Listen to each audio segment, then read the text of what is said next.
and then began this larger interagency effort. Throughout the day, we've had some success.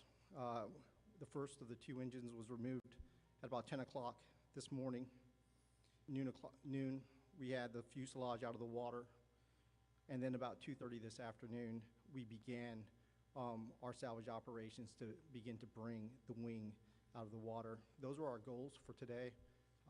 The fuselage, the engine, and the wing, we are on our way. Right now, we anticipate that most of those items will end up on the barge, like we talked about last night, stay overnight in its securations. Tomorrow will be dictated by tide condition. We're going to high tide, probably close to around 10 o'clock before we can start actually begin transferring those items from the barge over to the transport that will eventually bring them over to Hangar 7, and then returning back out to complete our operation. Over the next 24 hours, our goal is really to complete our commitment to finishing the civilian plane recovery. Tomorrow, our goal is going to be the cockpit. That goal may be impacted tomorrow by a couple of environmental conditions, notably the wind, but we're going to stay conscious of kind of where those gusts and sustained winds are, and we'll make sure that we're communicating that effectively. We're still committed to our dedicated plan of making sure that we plan, prep, assess before we execute. We're really thankful for all the cooperation we've had so far from the Unified Command. Thank you very much, and I'll be standing by for additional questions, and I'll be followed by Assistant Chief Steen. Good afternoon. I'm Assistant Fire Chief Gary Steen. I would like to thank the U.S. Army Corps of Engineers, Colonel Para, and all of our other partners that have been out through this process. We'd like to now provide an update on the recovery of operations. Throughout the day, our police and fire crews, along with regional partners, have been working closely with the U.S. Army Corps of Engineers on recovery and salvage operations. As of this update, we have positively identified 55 sets of remains. During recovery and salvage operations today, additional human remains were located. These remains, as well as remains that have been recovered previously, are in the process of being positively identified by the Office of the Chief Medical Examiner of the District of Columbia. All of those involved with these efforts continue to work diligently at several sites. At this point, we will now take questions.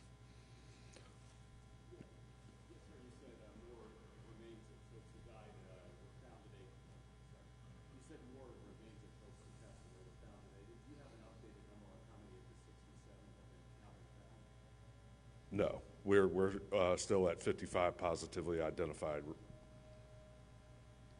Yes, sir. Hi there. Question for Colonel Ott, if I may, sir. We talked yesterday, you said these were experienced pilots, they knew this airspace. Is there any reason why Army helicopters would be flying above that 200-foot line as it appears in this case?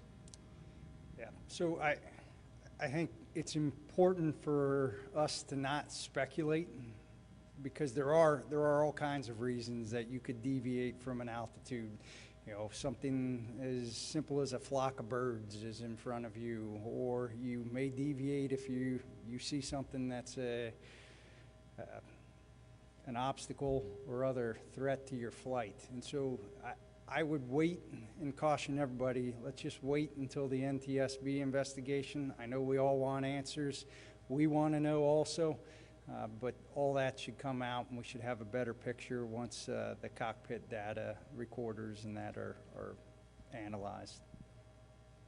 Yep. Yes, sir.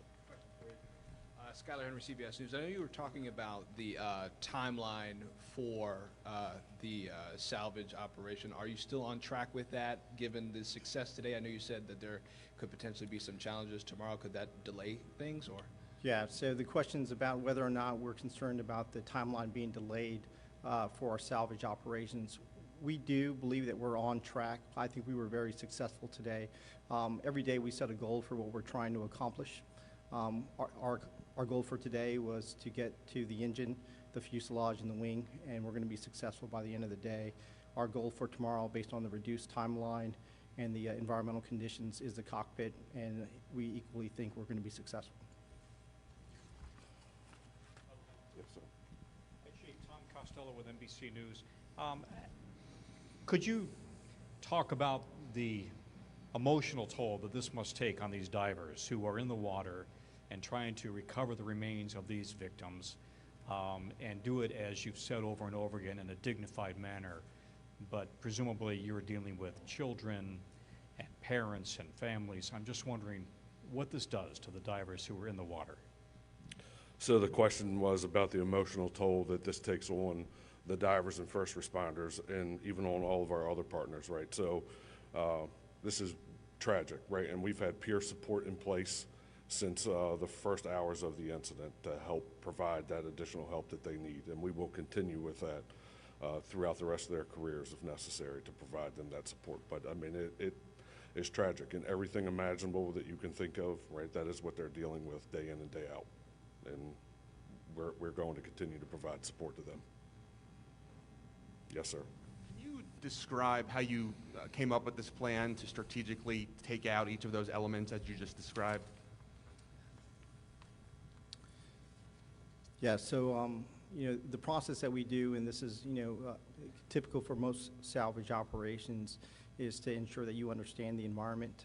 So there is a series of iterative events that kind of inform the dive and salvage process. First, like we said, is a wide area scan that gets us down to a localized area. Once we get to that localized area and we're at the wreckage, there's a dive survey that really kind of informs the conditions at that point, and we have to understand the structure to inform the next part, which is a salvage plan. The salvage plan is really the execution of kind of how we're going to lift that day. Now, the only change to any of that is the process that we're doing that addresses the human remains that we talked about before. And we've worked that in painstaking detail with the entire interagency and as well as all of our partners within the Unified Command. And we think we've got a great, solid plan that we've executed on a number of occasions now successfully as far as the dignified recovery of those remains. Yes, ma'am. Yes, in previous briefings, it was said that in order to recover the rest of the victims, it would require the removal of the wreckage. Is it still believed that the remaining remains, the remaining bodies, are within the wreckage at this point? I believe that is accurate, yes. Yes, ma'am, right here.